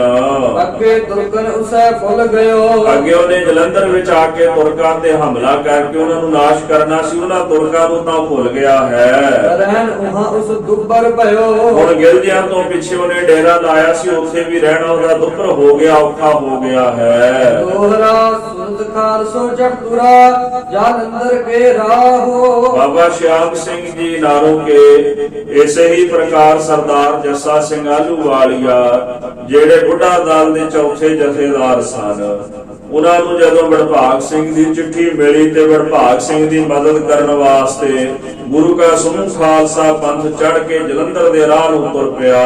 ਮਾਰਤ ਕੂਟਤ ਮੁਲਕੋ ਸਾ ਟੁਕਿਓ ਫੌਜ ਕੇ ਬਾਹੇ ਇਸੇ ਪ੍ਰਕਾਰ ਰਸਤੇ ਵਿੱਚ ਆਉਂਦਿਆਂ ਮਾਰਦਿਆਂ ਕੁੱਟਦਿਆਂ ਲੁੱਟਮਾਰ ਕਰਦਿਆਂ ਗੁਰੂ ਕਾ ਖਾਲਸਾ ਪੰਥ ਜਲੰਧਰ ਦੇ ਇਲਾਕੇ ਵਿੱਚ ਆ ਢੁਕਿਆ ਹੈ। ਜੋ ਬਈ ਜੋ ਸੂਰ ਹੁੰਦੇ ਅਤਬਾਰੋ ਖਾਲਸੇ ਪੰਥ ਦੇ ਵਿੱਚ ਜਿਹੜੇ ਭਾਰੀ ਅਤੀ ਸੂਰਬੀਰ ਯੋਧੇ ਸਨ, ਕਹੈ ਨਵਾਬ ਬਿਨਾ ਇਸ ਮਾਰੋ ਉਹ ਤਿਆਰ ਪਰ ਤਿਆਰ ਸਿੰਘ ਕਹਿਣ ਲੱਗੇ ਵੀ ਅਦੀਨਾ ਬੇਗ ਨਵਾਬ ਤੋਂ ਬਿਨਾਂ ਹੀ ਅਸੀਂ ਜਾ ਕੇ ਜਲੰਧਰ ਦੇ ਸੂਬੇਦਾਰ ਨੂੰ ਮਾਰ ਦਿਆਂਗੇ। ਉਹ ਸਿੰਘ ਸਿਆਣੇ ਕਹੈ ਨਵਾਬ ਬੁਲਾਵੇ ਜਿਹੜੇ ਸਿਆਣੇ ਸਿੰਘ ਸਨ ਤਜਰਬੇਕਾਰ, ਉਹ ਸਿੰਘ ਕਹਿਣ ਲੱਗੇ ਨਹੀਂ ਭਾਈ ਵੀ ਆਪਾਂ ਬਿਨਾਂ ਅਦੀਨਾ ਬੇਗ ਤੋਂ ਜਲੰਧਰ ਤੇ ਹਮਲਾ ਨਹੀਂ ਕਰਨਾ, ਸਭ ਤੋਂ ਪਹਿਲਾਂ ਅਸੀਂ ਨਵਾਬ ਨੂੰ ਬੁਲਾਵਾਂਗੇ। ਪਹਿਲੇ ਉਸ ਤੇ ਜੁੱਧ ਮਚਾਵੇ ਪਹਿਲਾਂ ਅਸੀਂ ਨਵਾਬ ਨੂੰ ਹੀ ਆਖਾਂਗੇ ਵੀ ਤੂੰ ਜਾ ਕੇ ਯੁੱਧ ਕਰ, ਤੂੰ ਜੰਗ ਕਰ। ਉਸੇ ਗੁਮਰਾਹੀ ਲੈ ਕਢਾਏ ਉਹਦੇ ਅੰਦਰ ਜਿਹੜੀ ਗੁਮਰਾਹੀ ਆ ਨਾ ਉਹ ਵੀ ਅਸੀਂ ਕਢਾ ਲਵਾਂਗੇ। ਕਿਤੇ ਨਾ ਹੋਵੇ ਵੀ ਕੱਲ ਨੂੰ ਆਖੇ ਵੀ ਮੈਂ ਤਾਂ ਆਪੇ ਹੀ ਜਿਹੜਾ ਜਲੰਧਰ ਦਾ ਇਲਾਕਾ ਜਿੱਤ ਲੈਣਾ ਸੀ, ਮੈਨੂੰ ਕਿਹੜਾ ਸਿੰਘਾਂ ਦੀ ਲੋੜ ਹੈ। ਕਿਤੇ ਉਹਦੇ ਮਨ 'ਚ ਵਹਿਮ ਨਾ ਰਹਿ ਜਾਏ ਕਿਸੇ ਤਰ੍ਹਾਂ ਦਾ, ਉਹਦੇ ਅੰਦਰ ਦਾ ਭਰਮ ਜਿਹੜਾ ਨਾ ਪਹਿਲਾਂ ਕੱਢ ਲਈ, ਪਹਿਲਾਂ ਉਹਨੂੰ ਲੜਾਈਏ, ਉਹਨੂੰ ਵੀ ਮਹਿਸੂਸ ਹੋਵੇ ਵੀ ਸਿੰਘਾਂ ਤੋਂ ਬਿਨਾਂ ਮੈਂ ਮੋਰਚਾ ਫਤਿਹ ਨਹੀਂ ਕਰ ਸਕਦਾ। ਪਾਛੇ ਮਾਰੇ ਗਿਰਜਨ ਤਾਏ ਉਸ ਤੋਂ ਬਾਅਦ ਅਸੀਂ ਫਿਰ ਇਹਨਾਂ ਗਲਤੀਆਂ ਨੂੰ ਜਾ ਕੇ ਮਾਰਾਂਗੇ। ਸੁਣੈ ਨਵਾਬ ਖਾਲਸ ਆਇਓ ਇਧਰ ਅਦੀਨਾ ਬੇਗ ਨਵਾਬ ਨੇ ਸੁਣਿਆ ਵੀ ਖਾਲਸਾ ਪੰਥ ਆ ਗਿਆ ਹੈ। ਜਨੇ ਹੋਗ ਮੋ ਮਨ ਕੋ ਪਾਇਓ ਉਹਨੇ ਮਨ ਵਿੱਚ ਫਿਰ ਜਾਣ ਲਿਆ ਵੀ ਹੁਣ ਉਹ ਕੁਝ ਹੋਏਗਾ ਜੋ ਮੇਰੇ ਮਨ ਨੂੰ ਚੰਗਾ ਲੱਗਿਆ ਹੈ, ਹੁਣ ਮੇਰਾ ਮਨ ਭਾਉਂਦਾ ਕਾਰਜ ਹੋ ਜਾਵੇਗਾ। ਦੋਹਰਾ ਨਵਾਬ ਪਹਾੜੋ ਤੋਂ ਲਹਿਓ ਜਬ ਸਿੰਘਨ ਓ ਲੈ ਜਾਓਏ ਸਾਧ ਸੰਗਤ ਜੀ ਜਦੋਂ ਨਵਾਬ ਨੇ ਸਿੰਘਾਂ ਨੂੰ ਵੇਖ ਲਿਆ ਵੀ ਸਿੰਘ ਆ ਗਏ ਨੇ, ਉਸੇ ਵਕਤ ਇਹ ਜਿਹੜਾ ਨਵਾਬ ਪਹਾੜਾਂ ਤੋਂ ਹੇਠਾਂ ਉਤਰਿਆ ਹੈ। ਫੇਰ ਸੁਸਿੰਗਨ ਤੇ ਡਰਿਓ ਮਤ ਜੀਤੈ ਮੈਂ ਸੋਏ ਜਦੋਂ ਸਿੰਘਾਂ ਵੱਲ ਵਧਿਆ ਫਿਰ ਮਨ ਵਿੱਚ ਡਰ ਗਿਆ, ਪਹਿਲਾਂ ਗਿਲਜਿਆਂ ਤੋਂ ਡਰ ਗਿਆ, ਫਿਰ ਸਿੰਘਾਂ ਤੋਂ ਡਰ ਗਿਆ। ਸੋਚਣ ਲੱਗਾ ਕਿਤੇ ਨਾ ਹੋਵੇ ਵੀ ਸਿੰਘ ਮੇਰੇ ਤੇ ਹਮਲਾ ਕਰਕੇ ਮੈਨੂੰ ਲੁੱਟ-ਪੁੱਟ ਲੈਣ, ਮੈਨੂੰ ਨਾ ਕਿਤੇ ਜਿੱਤ ਲੈਣ। ਸੋ ਪਈ ਵਡਭਾਗ ਸਿੰਘ ਸੋ ਉਨ ਸਭ ਕਹੀ ਇਸ ਤਰ੍ਹਾਂ ਦੀਨਾ ਬੇਗ ਨੇ ਜਾ ਕੇ ਫਿਰ ਵਡਭਾਗ ਸਿੰਘ ਨੂੰ ਆਪਣੇ ਮਨ ਦੀ ਸਾਰੀ ਵਿਵਸਥਾ ਦੱਸੀ ਹੈ।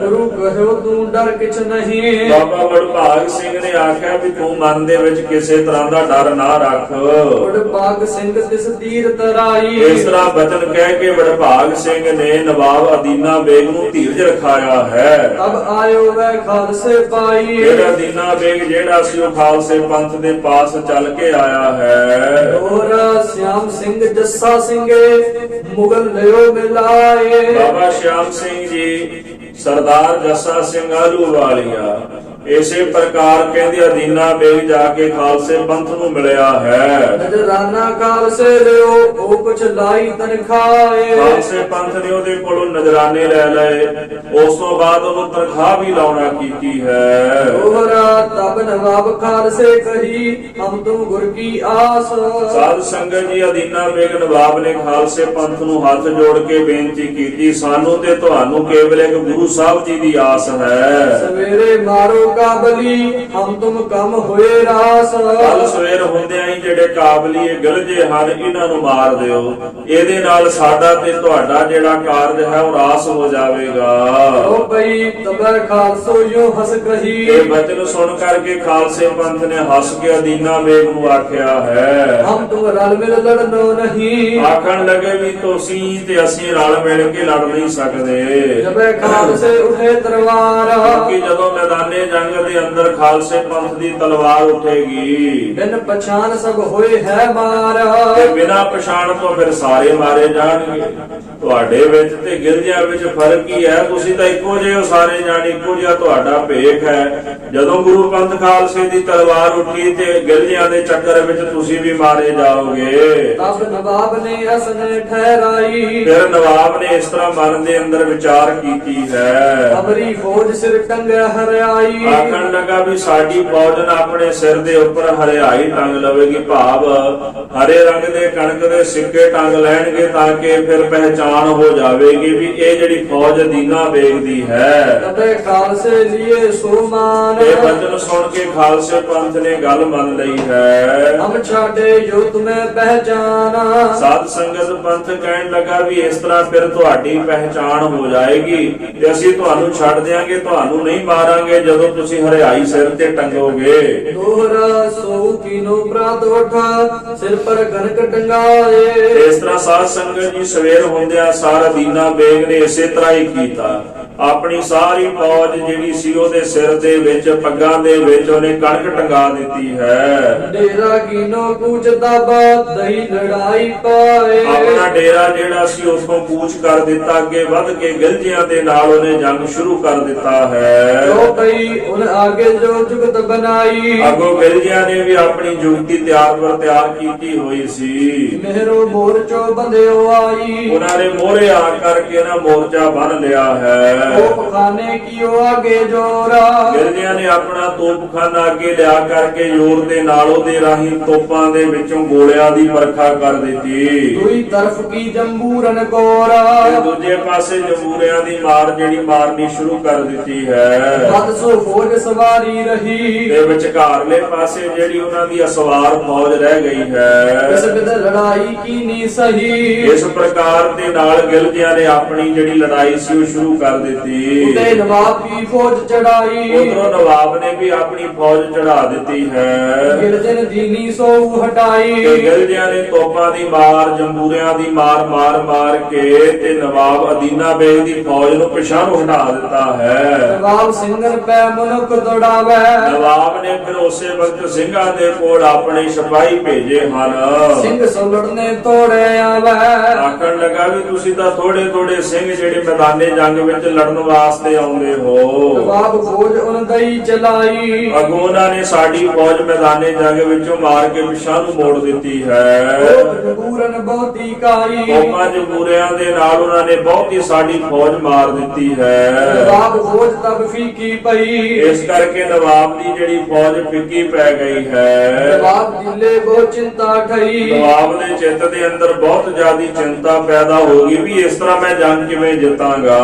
ਤਬ ਨਵਾਬ ਨੇ ਕੱਲੋ ਸਵਾਰ, ਸਾਧ ਸੰਗਤ ਜੀ ਜਦੋਂ ਪਹਿਲੀ ਵਾਰੀ ਉਹਨੇ ਸੁਨੇਹਾ ਭੇਜਿਆ ਤੇ ਸਿੰਘਾਂ ਨੇ ਥੋੜੇ ਜਿਹੇ ਸਿੰਘ ਲੜਨ ਵਾਸਤੇ ਭੇਜੇ ਤੇ ਨਵਾਬ ਦੀ ਫੌਜ ਜਿਹੜੀ ਸੀ ਉਹ ਅੱਗੇ ਟਿਕ ਨਹੀਂ ਸੀ ਸਕਦੀ, ਉਹਨਾਂ ਵਾਸਤੇ ਬੜਾ ਔਖਾ ਹੋ ਗਿਆ। ਉਹਨੇ ਦੂਜੀ ਵਾਰੀ ਫਿਰ ਆਪਣੇ ਸਵਾਰ ਭੇਜੇ ਹਨ। ਖਾਲਸੋ ਨੇ ਆਇਓ ਹਮਲੇ ਮਾਰ। ਆਖਣ ਲੱਗਾ ਖਾਲਸਿਓ ਤੁਸੀਂ ਮੈਦਾਨੇ ਜੰਗ ਵਿੱਚ ਨਹੀਂ ਆਏ ਤੇ ਉਧਰੋਂ ਗਿਲਜਿਆਂ ਨੇ ਸਾਨੂੰ ਮਾਰ ਲਿਆ, ਉਹਨਾਂ ਨੇ ਸਾਡੀਆਂ ਫੌਜਾਂ ਖਤਮ ਕਰ ਦਿੱਤੀਆਂ ਹਨ। ਦੋਹਰਾ ਤਬੇ ਖਾਲਸੇ ਯੋ ਕਹਿਓ ਹਮਲ ਰਹਿ ਸੁਵਸਤੇ ਔਰ। ਇਹ ਵਚਨ ਸੁਣ ਕੇ ਖਾਲਸੇ ਨੇ ਆਖਿਆ ਅਦੀਨਾ ਬੇਗ ਨਵਾਬ ਜੀ ਅਸੀਂ ਕਿਸੇ ਹੋਰ ਵਕਤ ਲੜਦੇ ਹੁੰਦੇ ਹਾਂ। ਸੁਖਾ ਪੀਕਾ ਬੇਦਰੈ ਫਿਰ ਕਰੈ ਸੁਚੇਤ ਤੌਰ। ਸਭ ਤੋਂ ਪਹਿਲਾਂ ਤਾਂ ਦੇਗ ਪਾਣੀ ਛਕਾਂਗੇ, ਦੇਗ ਪਾਣੀ ਛਕਣ ਤੋਂ ਬਾਅਦ ਫਿਰ ਖੇੜੇ ਮੁਹੱਲੇ ਜਾਵਾਂਗੇ, ਫਿਰ ਸੁਚੇਤਾ ਕਰਾਂਗੇ, 5 ਇਸ਼ਨਾਨਾ ਆਦਿ ਕਰਾਂਗੇ। ਖਾਲਸੋ ਪਗੜੋ ਜਗ ਬੰਦੇ ਉਹ ਬਾਣੀ ਕਰੇ ਉਚਾਰ। ਫਿਰ ਖਾਲਸਾ ਪੰਥ ਦਮਾਲੇ ਸਜਾਏਗਾ, ਤਿਆਰ ਬਰ ਤਿਆਰ ਹੋਵੇਗਾ। ਦਮਾਲੇ ਸਜਾਉਣ ਤੋਂ ਬਾਅਦ ਫਿਰ ਗੁਰੂ ਕੀ ਬਾਣੀ ਨੂੰ ਪੜ੍ਹੇਗਾ, ਬਾਣੀ ਪੜ੍ਹ ਕੇ ਵੀਰ ਰਸ ਵਾਲੀ ਆਪ ਦਸਮ ਦੀ ਬਾਣੀ ਪੜ੍ਹ ਕੇ ਤਿਆਰ ਬਰ ਤਿਆਰ ਹੋ ਜਾਵੇਗਾ।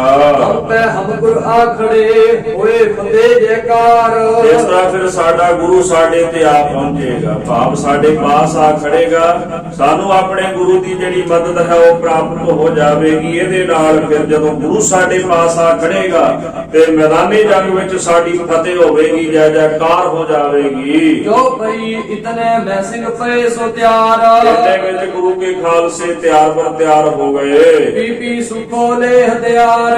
ਗੁਰੂ ਕੇ ਪੰਥ ਨੇ ਦੇਗਾ ਛਕ ਲਈਆਂ, ਦਸਤਾਰੇ ਸਜਾ ਲਏ ਤੇ ਤਿਆਰ ਬਰ ਤਿਆਰ ਹੋ ਕੇ ਹਥਿਆਰ ਲੈ ਲਏ, ਸ਼ਸਤਰ ਲੈ ਲਏ। ਚਾਹੇ ਨਿਹੰਗਰ ਮੋਹਰਾ ਲਿਓ। ਗੁਰੂ ਕੇ ਨਿਹੰਗ ਸਿੰਘਾਂ ਨੇ ਜਾ ਕਰਕੇ ਗਿਲਜਿਆਂ ਦਾ ਮੂਹਰਾ ਦਬ ਲਿਆ ਹੈ। ਦੀਨ ਮਜਬ ਜੁਦ ਸਿੰਘਰ ਠਇਓ। ਗੁਰੂ ਕੇ ਸਿੰਘਾਂ ਨੇ ਦੀਨ ਤੇ ਮਜਬ ਦਾ ਜੰਗ ਸ਼ੁਰੂ ਕਰ ਦਿੱਤਾ ਹੈ। ਸਿੰਘਰ ਆਗੇ ਤਾਰੇ ਪਾਏ।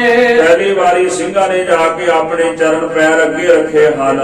ਗਿਰਜਨ ਦੇਨੇ ਸੋ ਹਟਾਏ। ਪਰ ਅੱਗੇ ਜਿਹੜੇ ਗਿਲਜੇ ਸਨ ਉਹ ਤੋਪਾਂ ਦੁਆਰਾ ਭਾਰੀ ਵਰਖਾ ਕਰ ਰਹੇ ਸਨ ਗੋਲਿਆਂ ਦੀ।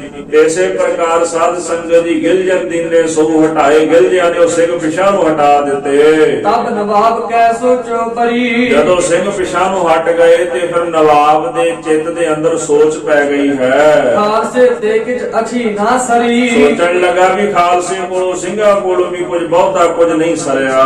ਦੋਹਰਾ ਸ਼ਾਮ ਸਿੰਘ ਕੇ ਡਰਿਓ ਬੈਜ ਗੜਿਓ ਕਰਮ ਸਿੰਘ।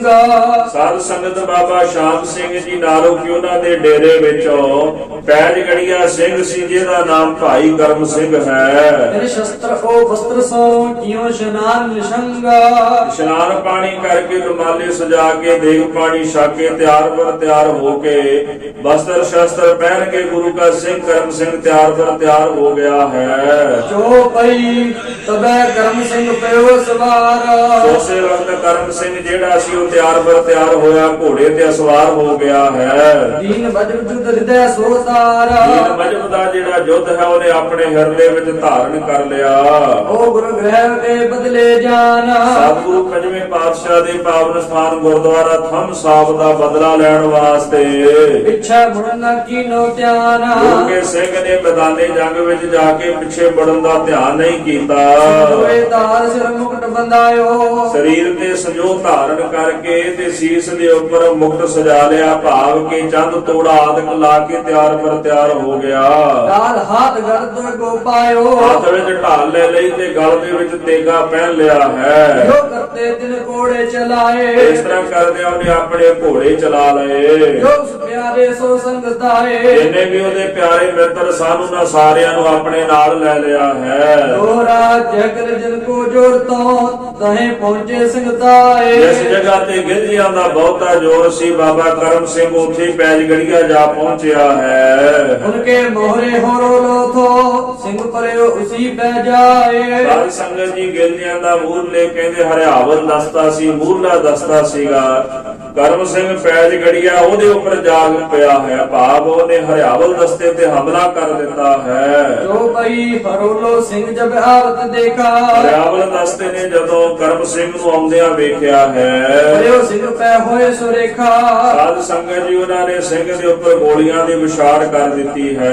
ਆਏ ਤਲਵਾਰ ਸਿੰਘ ਤਿਨ ਸਿਰ ਲਾਈ। ਸਿੰਘ ਨੇ ਕੱਢ ਕੇ ਤੇਗ ਲਿਆ ਕਰਕੇ ਜਿਹੜਾ ਹਰਿਆਵਲ ਦਸਤੇ ਦਾ ਜਥੇਦਾਰ ਸੀ ਉਹਦੇ ਸਿਰ ਤੇ ਚਲਾ ਦਿੱਤੀ ਹੈ। ਮੁਕਤ ਸਹਿਤ ਸਿਰ ਪੱਗ ਗਹਿਰਾਈ। ਇਸੇ ਪ੍ਰਕਾਰ ਉਧਰੋਂ ਵੀ ਵਾਰ ਕਹਿੰਦੇ ਚੱਲ ਪਿਆ, ਦੂਜੇ ਪਾਸਿਓਂ ਵੀ ਵਾਰ ਹੋਇਆ।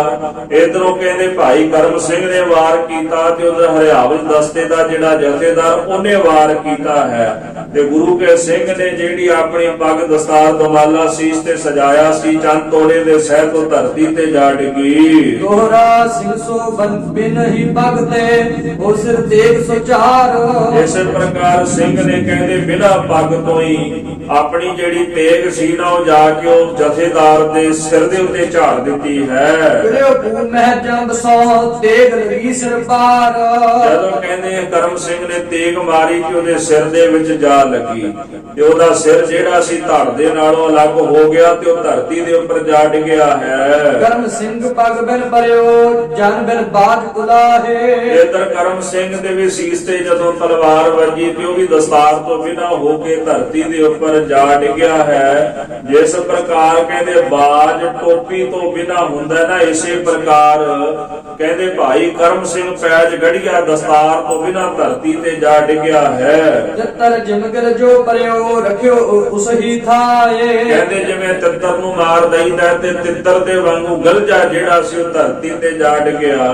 ਭਾਈ ਕਰਮ ਸਿੰਘ ਨੇ ਤਲਵਾਰ ਦਾ ਇੱਕੋ ਹੀ ਵਾਰ ਸਿਰ ਵਿੱਚ ਮਾਰਿਆ ਤੇ ਗਿਲਜਾ ਉਸੇ ਥਾਂ ਤੇ ਰੱਖ ਦਿੱਤਾ ਹੈ। ਜੋ ਪਈ ਤਬੈ ਖਾਲਸੇ ਹੱਲਾ ਕੀਓ। ਇਸ ਪ੍ਰਕਾਰ ਗੁਰੂ ਕੇ ਖਾਲਸੇ ਨੇ ਹੱਲਾ ਕੀਤਾ ਹੈ। ਮਾਰ ਤਲਵਾਰ ਅੱਗੇ ਧਰ ਲਿਓ। ਤਲਵਾਰਾਂ ਮਾਰ ਕੇ ਉਹਨਾਂ ਨੇ ਮੁਗਲਾਂ ਨੂੰ ਅੱਗੇ ਲਾ ਲਿਆ।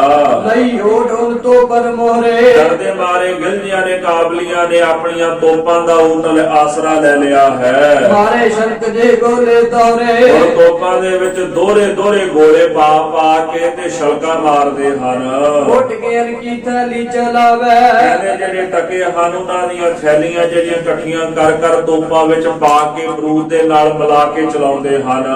ਸਿੰਘ ਸੂਰ ਬੋ ਗਿਰ ਗਿਰ ਪਾਵੇ। ਇਦਾਂ ਜਦੋਂ ਤੋਪਾਂ ਵਿੱਚੋਂ ਗੋਲਿਆਂ ਦੀ ਵਿਛਾੜ ਹੁੰਦੀ ਹੈ ਤੇ ਸਿੰਘ ਅਨੇਕਾਂ ਸ਼ਹੀਦ ਹੋ ਕੇ ਧਰਤੀ ਤੇ ਡਿੱਗਦੇ ਹਨ। ਤਬ ਸਿੰਘਨ ਗਜ ਥੰਬਲ ਲਿਓ।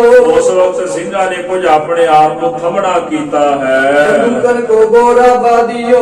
ਸਾਧ ਸੰਗਤ ਜੀ ਗੁਰੂ ਕੇ ਸਿੰਘਾਂ ਨੇ ਫਿਰ ਬੰਦੂਕਾਂ ਦੁਆਰਾ ਗੋਲੀਆਂ ਦੀ ਇੱਕੋ ਵਾਰ ਵਰਖਾ ਕਰ ਦਿੱਤੀ। ਬੰਦੂਕਨ ਸੋ ਬੋਦਰਾ ਨੀ ਗਿਰੇ। ਬੰਦੂਕਾਂ ਵਿੱਚੋਂ ਨਿਕਲੀਆਂ ਹੋਈਆਂ ਗੋਲੀਆਂ ਕਰਕੇ ਬਹੁਤ ਸਾਰੇ ਦੁਰਾਨੀ ਧਰਤੀ ਤੇ ਜਾ ਡਿੱਗੇ। ਨੱਠਨ ਓੜ ਲਗਾਵੇ ਸਿਰੇ। ਹੁਣ ਉਹ ਨੱਠਦੇ ਨੇ ਤੇ ਆਪਣਾ ਸਿਰ ਲੁਕਾਉਣ ਦੇ ਲਈ ਓੜ ਲੱਭਦੇ, ਕੋਈ ਥਾਂ ਮਿਲ ਜੇ ਜਿੱਥੇ ਜਾ ਕੇ ਜਾਨ ਬਚਾ ਲਈਏ। ਸ਼ੁਤਰ ਨਾਲ ਲੈ ਸ਼ੁਤਰ ਸੋਤਰੇ। ਇਸੇ ਪ੍ਰਕਾਰ ਜਿਹੜੇ ਸ਼ੁਤਰ ਊਂਠ ਸਨ, ਊਂਠਾਂ ਦੇ ਉੱਪਰ ਬੈਠੇ ਹੋਏ ਸਿੰਘ, ਉਹਨਾਂ ਨੇ ਸਾਧ ਸੰਗਤ ਜੀ ਜਿਹੜੀਆਂ ਤੋਪਾਂ ਕਹਿੰਦੇ ਊਂਠਾਂ ਨਾਲ ਬੰਨੀਆਂ ਹੋਈਆਂ ਨੇ ਤੇ ਉਹ ਊਂਠਾਂ ਨਾਲ ਖਿੱਚਦੀਆਂ ਹੋਈਆਂ ਤੋਪਾਂ ਨੂੰ ਅੱਗੇ ਲੈ ਕੇ ਵਧਦੇ ਹਨ। ਨੱਠ ਦੁਰਾਨੀ ਡੇਰਨ ਮੁੜੇ। ਇਸ ਤਰ੍ਹਾਂ ਜਦੋਂ ਉਹਨਾਂ ਨੇ ਉਹ ਤੋਪਾਂ ਰਾਹੀਂ ਵਰਖਾ ਕੀਤੀ ਤੇ ਦੁਰਾਨੀ ਜਿਹੜੇ ਉੱਠ ਕੇ ਡੇਰਿਆਂ ਨੂੰ ਭੱਜ ਗਏ। ਦੋਹਰਾ ਤਬ ਨਵਾਬ ਸੋ ਦਿਖਿਓ ਫਤਿਹ ਖਾਲ ਸੋ ਪਾਏ। ਜਦੋਂ ਗਿਲਜੇ ਦੁਰਾਨੀ ਉੱਠ ਕੇ ਉੱਥੋਂ ਆਪਣੇ ਡੇਰਿਆਂ ਵਿੱਚ ਜਾ ਬੜੇ ਮੈਦਾਨੇ ਜੰਗ ਨੂੰ ਛੱਡ ਕੇ ਕਾਇਰ ਬਣ ਕੇ ਭੱਜ ਗਏ। ਅਦੀਨਾ ਬੇਗ ਨਵਾਬ ਨੇ ਦੇਖਿਆ ਕਿ ਗੁਰੂ ਕੇ ਖਾਲਸੇ ਪੰਥ ਨੇ ਫਤਿਹ ਪ੍ਰਾਪਤ ਕਰ ਲਈ ਹੈ। ਤੇ ਦੁਰਾਨੀ ਦੇਖ ਦਿਨ ਝੰਡੋ ਦਿਓ ਖੜਾਏ। ਕਹਿੰਦੇ ਨੱਠੇ ਹੋਏ ਦੁਰਾਨੀ ਵੇਖ ਕਰਕੇ ਅਦੀਨਾ ਬੇਗ ਨੇ ਆਪਣਾ ਝੰਡਾ ਗੱਡ ਦਿੱਤਾ। ਜੋ ਬਈ ਨਵਾਬ ਸਿੰਘਰ ਪੈ ਵਕੀਲ ਦੌੜਾਏ। ਅਦੀਨਾ ਬੇਗ ਨਵਾਬ ਨੇ ਸਿੰਘਾਂ ਕੋਲ ਆਪਣੇ ਵਕੀਲ ਭੇਜੇ ਹਨ। ਸਿੰਘ ਜੀ ਫਤਿਹ ਦੀ ਤੁਮ ਪਾਏ। ਆਖਣ ਲੱਗੇ ਸਿੰਘ ਜੀ ਤੁਸੀਂ ਫਤਿਹ ਪ੍ਰਾਪਤ ਕਰ ਲਈ ਹੈ। ਆਗੇ ਕਦਮ ਨਕੀਓ ਜਾਏ। ਹੁਣ ਅੱਗੇ ਆਪਣਾ ਕਦਮ ਨਾ ਵਧਾਉਣਾ। ਇਹਾਂ ਕੀ ਜੋ ਡੇਰਾ ਥਾਏ। ਇਸੇ ਹੀ ਜਗ੍ਹਾ ਤੇ ਆਪਣਾ ਡੇਰਾ ਕਰ ਲਾਓ। ਇਹਾਂ ਝੰਡਾ ਦਿਓ ਖੜਾਏ। ਇਸ ਪ੍ਰਕਾਰ ਅਸੀਂ ਹੁਣ ਆਪਣਾ ਝੰਡਾ ਇੱਥੇ ਖੜਾ ਕਰ ਦਿੱਤਾ ਹੈ। ਨੱਠੇ ਕੁੱਤੇ ਨੇ ਗੈਰ ਦਬਾਏ। ਜਿਹੜਾ ਕੁੱਤਾ ਨੱਠਦਾ ਹੋਵੇ ਨਾ ਤੇ ਉਹਦਾ ਪਿੱਛਾ ਨਹੀਂ ਦਬਾਉਣਾ ਚਾਹੀਦਾ ਤੇ ਇਹ ਗਿਲਜੇ ਇੱਥੋਂ ਭੱਜ ਗਏ ਨੇ, ਇਹਦਾ ਹੁਣ ਪਿੱਛਾ ਨਹੀਂ ਆਪਾਂ ਦਬਾਉਣਾ। ਫੌਜ ਨੱਠੇ ਨੇ ਗੈਰ ਦੱਬੇ। ਜਿਵੇਂ ਕਹਿੰਦੇ ਨੱਠਦੇ ਹੋਏ ਕੁੱਤੇ ਦਾ ਪਿੱਛਾ ਨਹੀਂ ਦੱਬੀਦਾ ਤੇ ਨੱਠਦੀ ਹੋਈ ਫੌਜ ਦਾ ਵੀ ਪਿੱਛਾ ਨਹੀਂ ਦੱਬੀਦਾ। ਚੱਬੇ ਚੋਰ ਤੇ ਸੱਟ ਨਾ ਖਏ। ਜਿਵੇਂ ਕਹਿੰਦੇ ਖਿਜਿਆ ਹੋਇਆ ਚੋਰ ਹੁੰਦਾ ਨਾ ਉਹਦਾ ਵੀ ਪਿੱਛਾ ਨਹੀਂ ਕਰੀਦਾ। ਕਈ ਵਾਰੀ ਉਹ ਖਿਜਿਆ ਹੋਇਆ ਚੋਰ ਵੀ ਸੱਟ ਫੇਟ ਮਾਰ ਦਿੰਦਾ ਹੈ। ਦੋਰਾ ਨੱਠੀ ਜਾਤੀ ਫੌਜ ਪਈ ਕਰਤ ਜੀ ਪੈ ਖੇਲ।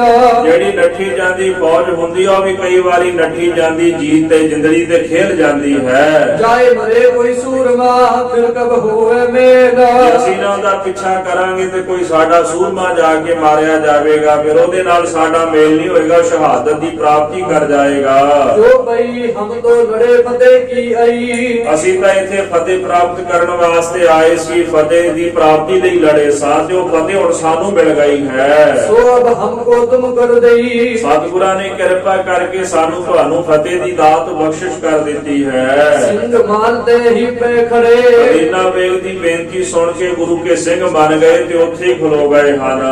ਰਾਨੀ ਨੜ ਜਾ ਡੇਰਨ ਵੜੇ। ਡਰਦੇ ਮਾਰੇ ਦੁਰਾਨੀ ਜਿਹੜੇ ਨੱਠ ਕੇ ਆਪਣੇ ਡੇਰਿਆਂ ਵਿੱਚ ਜਾ ਵੜੇ। ਤੋ ਲਗ ਭਰੀ ਗਈ ਤੀ ਤੈ ਰਾਤ। ਉੱਥੇ ਤਾਈ ਰਾਤ ਦਾ ਸਮਾਂ ਪੈ ਗਿਆ। ਐਸੀ ਭਈ ਤਹਾਂ ਕੀ ਬਾਤ। ਭਾਈ ਰਤਨ ਸਿੰਘ ਭੰਗੂ ਕਹਿੰਦੇ ਇਸ ਪ੍ਰਕਾਰ ਉੱਥੇ ਅਜਿਹਾ ਵਰਤਾਰਾ ਵਰਤਿਆ, ਇਸ ਤਰ੍ਹਾਂ ਉਹ ਗੱਲਬਾਤ ਹੋਈ ਹੈ। ਵੇ ਦੁਰਾਨੀ ਆਪਣੇ ਡੇਰੇ। ਦੁਰਾਨੀ ਜਿਹੜੇ ਸਾਨੂੰ ਆਪਣੇ ਡੇਰੇ ਚਲੇ ਗਏ। ਸਭ ਨੜ ਚੱਲੇ ਰਖੇ ਕੋ ਗੇਰੇ। ਸਾਧ ਸੰਗਤ ਜੀ ਸਾਰੇ ਜਾਣੇ ਕਹਿੰਦੇ ਨੱਠ ਕੇ ਚਲੇ ਗਏ। ਜਿਹੜੇ ਸਿੰਘਾਂ ਦੇ ਘੇਰੇ ਵੀ ਹੋਏ ਸਨ ਉਹ ਵੀ ਜਾਨ ਬਚਾ ਕੇ ਉਤੋਂ ਖਿਸਕ ਗਏ ਨੇ। ਇਸ ਤਰ੍ਹਾਂ ਸਾਧ ਸੰਗਤ ਜੀ ਜਿਸ ਤਰ੍ਹਾਂ ਜਲੰਧਰ ਤੇ ਸਿੰਘ ਹਮਲਾ ਕਰਨਗੇ, ਇਹ ਕਥਾ ਆਪਾਂ ਜਿਹੜੀ ਕੱਲ ਦੇ ਦੀਵਾਨਾਂ ਦੇ ਵਿੱਚ ਸਰਵਣ ਕਰਾਂਗੇ ਜੀ। ਸਮੇਂ ਦੀ ਸਮਾਪਤੀ ਹੈ। ਗੁਰ ਇਤਿਹਾਸ ਖਾਲਸੇ ਪੰਥ ਦੇ ਇਤਿਹਾਸ ਦੀ ਵਿਚਾਰ ਕਰਦਿਆਂ ਹੋਈਆਂ ਬੇਅੰਤ ਪ੍ਰਕਾਰ ਦੀਆਂ ਭੁੱਲਾਂ ਦੀ ਖਿਮਾ ਕਰਨੀ ਜੀ। ਏ ਗੋਬਿੰਦ ਏ ਗੋਪਾਲ ਏ ਦਇਆਲ ਪ੍ਰਾਨਨਾਥ ਅਨਾਥ ਸਕੇ ਦੀਨ ਦਰਦ ਨਿਵਾਰ। ਏ ਸਮਰੱਥ ਅਗੰਮ ਪੂਰਨ ਮੋਹਿ ਮਇਆ ਤਾਰ। ਅੰਧਕੂਪ ਮਹਾ ਭਿਆਨ ਨਾਨਕ ਪਾਰ ਉਤਾਰ। ਆਏ ਪ੍ਰਭ ਸਰਣਾਗਤੀ ਕਿਰਪਾ ਨਿਧ ਦਇਆਲ। ਏਕ ਅਖਰ ਹਰ ਮਨ ਬਸਤ ਨਾਨਕ ਹੋਤ ਨਿਹਾਲ। ਵਾਹਿਗੁਰੂ ਨਾਮ ਜਹਾਜ ਹੈ ਚੜੇ ਸੋ ਉਤਰੇ ਪਾਰ। ਜੋ ਸ਼ਰਦਾ ਕਰ ਸੇਵੰਦੇ ਗੁਰ ਪਾਰ ਉਤਾਰਨ ਹਾਰ। ਜੋ ਸ਼ਰਦਾ ਕਰ ਸੇਵੰਦੇ ਗੁਰ ਪਾਰ ਉਤਾਰਨ ਹਾਰ। ਵਾਹਿਗੁਰੂ ਜੀ ਕਾ ਖਾਲਸਾ ਵਾਹਿਗੁਰੂ ਜੀ